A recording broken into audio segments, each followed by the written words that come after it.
સુરત શહેરમાં no drugs in Surat city અભિયાન અંતર્ગત ગેરકાયદેસર ડ્રગ્સ ગાંજા અને ચરસની હેરાફેરી કરતા ઈસમોને પકડી પાડવા અંગેની સૂચના અન્વયે તથા ખાસ પોલીસ કમિશનર સેક્ટર 1 સાહેબ શ્રીના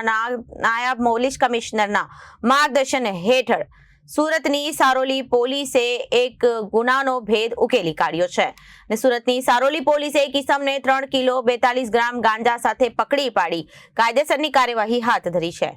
બીજા સર્વેલન્સ સ્ટાફના માણસો સાથે પોલીસ સ્ટેશન વિસ્તારમાં હાજર હતા અને દરમિયાન નિયોલ ચેકપોસ્ટ ખાતે હાજર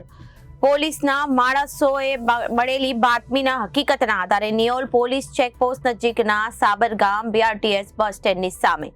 સારોલી ખાતેથી આરોપી સરફરાઝ ખાન આબિદુલ્લા પઠાણને પકડી પાડી પોલીસે કાયદેસરની કાર્યવાહી હાથ ધરી છે। પકડાયેલા આરોપી પાસેથી પોલીસે ગાંજા નામક નશાકારક પદાર્થ જેનું વજન કુલ 3 કિલો 42 ગ્રામ છે, જેની કિંમત